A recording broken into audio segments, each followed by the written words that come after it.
कोई दया भाव नहीं होना चाहिए। कठोर से कठोर इनके लिए कानून का प्रावधान होना चाहिए। और ये नरेंद्र मोदी सरकार का उचित ही निर्णय है कि आतंकवाद के लिए ये कानून में हमने जगह दी है।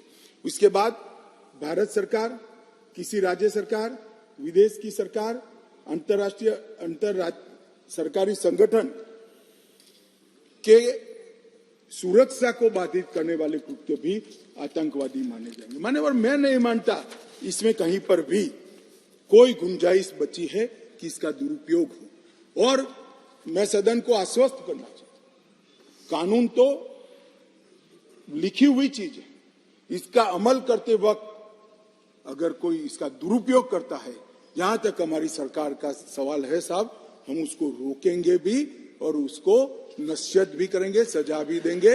और सबसे ऊपर कोर्ट है। अगर किसके ग्रीवेंसेस है तो ये आतंकवाद को रोकने का प्रोविजन भी कोर्ट के ऊपर तो नहीं है। धारा लगते ही कोर्ट इसकी मीमांसा करेगी। मगर इसके डर से आतंकवाद को ही न रोका जाए, मैं इस बात से सहमत नहीं हो सकता। मान्यवर, मैं सदन से अपील करना चाहता हूं कि इस धारा को जो मोदी सरकार लेकर आई है, आपका समर्थन चाहिए, आशीर्वाद चाहिए और जीरो टॉलरेंस का एक संदेश इस सदन से जाना चाहिए। मान्यवर, संगठित अपराध की भी पहली बार व्याख्या की गई है।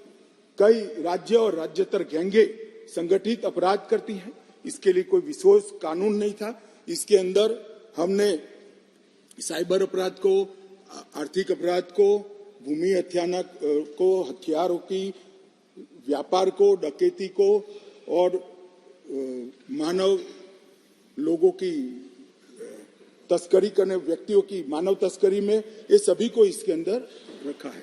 आर्थिक अपराध की भी हमने व्याख्या की है। करेंसी नोट, बैंक नोट, सरकारी स्टैंप का कुटकरण, हवाला व्यवहार और बड़े पैमाने पर वित्तीय कपट और आर्थिक व्यवस्था को तोड़ने के सभी प्रयास, इसको भी आर्थिक अपराध की व्याख्या की तरह पहली बार लाने का काम नरेंद्र मोदी जी कर रहे हैं। और इससे मुझे लगता है कि न्यायपालिका का काम काफी सरल हो जाएगा। मान्यवर,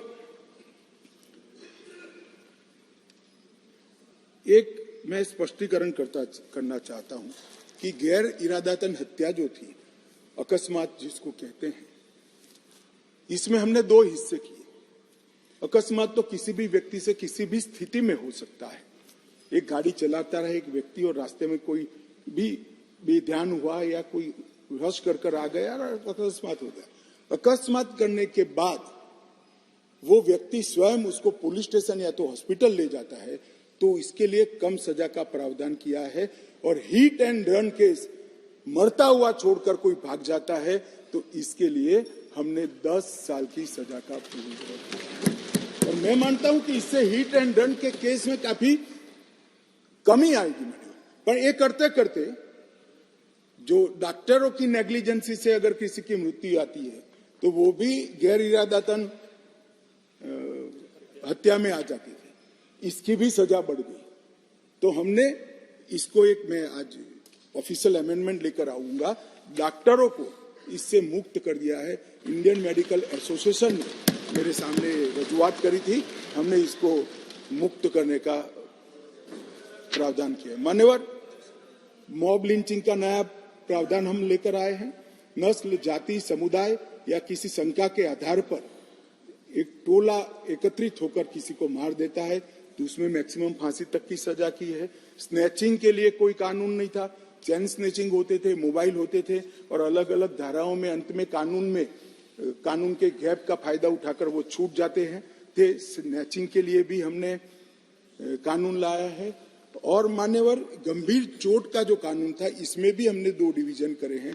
किसी ने किसी के सर पर लाठी मार दी, इंजर्ड हुआ, तो उसको सजा तो होनी चाहिए, परंतु लाठी मारने के कारण वो ब्रेन डेड हो गया या अपाहिज हो गया, तो इसकी सजा इतनी नहीं होनी चाहिए। तो संपूर्ण अपाहिजता या तो ब्रेन डेड के केस में हमने 10 साल तक का कठोर दंड देने का प्रावधान किया है, इसको सेपरेट किया है।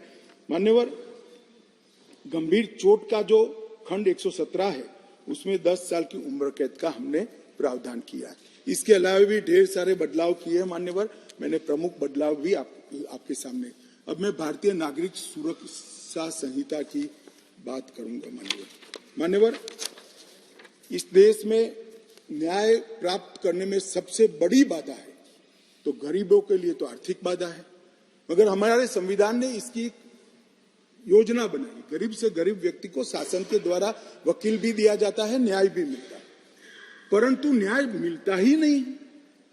कल ही मुझे माननीय रक्षा मंत्री में बिल पेश कर रहा था, बता रहे थे 2003 में कोई एक्सीडेंट हुआ था, इसका साक्षी का सेवन 2023 में कल ही माननीय रक्षा मंत्री जी के साथ आया है। सजा कब होगी वो तो अभी किसी को मालूम नहीं मान्यवर। सालों के सालों तक तारीख पे तारीख पढ़ते रहते हैं। पुलिस न्यायपालिका को दोषित करती है, सरकार पुलिस और न्यायपालिका दोनों को दोषी करते हैं, और पुलिस और न्यायपालिका बैठती है तो सरकार को दोषित करती है। सब एक दूसरे के पीछे कानून का सहारा लेकर हमने इस कानून में ढेर सारी चीजों को हमने स्पष्ट कर दिया। मैं इसको बहुत बारीकी से बताना चाहता हूं मान्यवर, क्योंकि ये समझना कानून बनाने वालों के लिए बहुत महत्वपूर्ण है। मान्यवर, पुलिस द्वारा दंडित कार्यवाही सीआरपीसी में कोई समय निर्धारित नहीं। आप एक कंप्लेन देते हो, इसका संज्ञान वो 10 साल के बाद भी ले सकते हैं। अब 3 दिनों के अंदर ही एफआईआर दर्ज करनी होगी अगर प्राथमिक जांच होगी, इसको कंपलसरी कर दिया। और 3 से 7 साल की सजा के मामले में 14 दिनों के अंदर प्रारंभिक जांच, आरोप सही है या गलत है, इसका प्रारंभिक जांच देकर एफआईआर करनी पड़ेगी।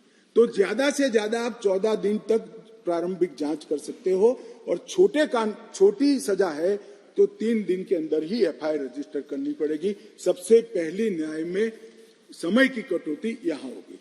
अब जांच रिपोर्ट जो जिला मजिस्ट्रेट को भेजना है, इसके लिए भी कोई समय के प्रावधान नहीं था।